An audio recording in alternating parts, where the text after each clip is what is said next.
श्री चंद्रशेखर। धन्यवाद सभापति जी, आपका और स्पीकर साहब का जिन्होंने अलाउ कर दिया हमें अपनी बात रखने के लिए। जल्दी बोलें। सभापति जी, मैं आज की अपनी बात की शुरुआत किसान आंदोलन में शहीद हुए सभी किसानों को नमन करते हुए और अपनी जो स्पीच है उनको समर्पित करते हुए रखूंगा। सभापति जी, जब हम इस सदन में एसी में बैठ के बजट के आंकड़ों पर चर्चा कर रहे हैं तो हमें याद रखना चाहिए जिसके लिए चर्चा कर रहे हैं वो किसान पसीना बहा रहा है, उसका वो संघर्ष कर रहा है, उसका परिवार संघर्ष कर रहा है।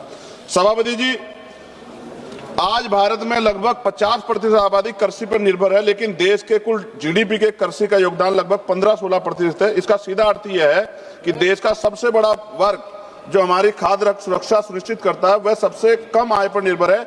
ये केवल एक आर्थिक असंतुलन नहीं बल्कि सामाजिक न्याय का भी बड़ा प्रश्न है। तो मैं, क्योंकि समय का मैं गंभीरता से विषय पे बात रखनी है, मैं मंत्री जी से पूछना चाहता हूं कि जो कृषि का बजट है इस बार लगभग 1.5 लाख करोड़, पहली नजर में तो बड़ा दिख रहा है, लेकिन जो जमीनी जरूरतें अगर उनको देखते हैं तो ये तो बहुत कम दिखाई देता है। महंगाई लगातार बढ़ रही है।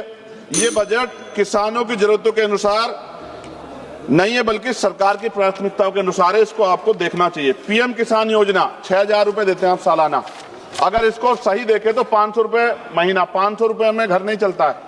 मेरी मांग है कि इसको बढ़ा के 1 लाख रुपए किया जाए। एमएसपी की गारंटी किसानों को उनकी सभी फसलों पे मिलनी चाहिए। सभापति जी, एमएसपी का बोर्ड पूरे देश में लगा है, लेकिन उसका लाभ कुछ क्षेत्रों तक सीमित है। यह व्यवस्था का अन्याय है। किसान कीमत नहीं मांग रहा, वह अपना अधिकार मांग रहा है, इसलिए एमएसपी की कानूनी गारंटी सरकार को देनी चाहिए। मंत्री जी जब उत्तर देंगे तो बताएं देश के कितने प्रतिशत किसानों को उनकी फसल का घोषित एमएसपी वास्तव में मिल रहा है, और विशेष रूप से नगीना के किसानों के लिए भी बताएं। मैं 3 मिनट में खत्म करूंगा, 3 मिनट प्लस नहीं जाऊंगा। फसल उगाता है मगर दाम नहीं मिलता, मेहनत का हक उसे हर शाम नहीं मिलता, बाजार में उसकी कीमत कोई और तय करते देता है, उसका पसीना भी जैसे सस्ता कर देता है। किसान भीख नहीं अपना अधिकार मांगता है, वो अपने पसीने का सिर्फ उचित दाम मांगता है। फसल बीमा योजना पे भी सरकार ध्यान दे। किसान आत्महत्या कर रहा है इतने बड़े पैमाने पे, मैं मानता हूं अगर किसानों को निराश होकर आत्महत्या करनी पड़े तो सरकार को जिम्मेदारी उठानी चाहिए। ये सरकार की जिम्मेदारी है। सभापति जी, पिछले 10 वर्षों में उत्तर प्रदेश में जब मंत्री जवाब देंगे तो बताएं कितने किसानों ने आत्महत्या की है और उन्होंने उसको रोकने के लिए क्या कदम उठाए।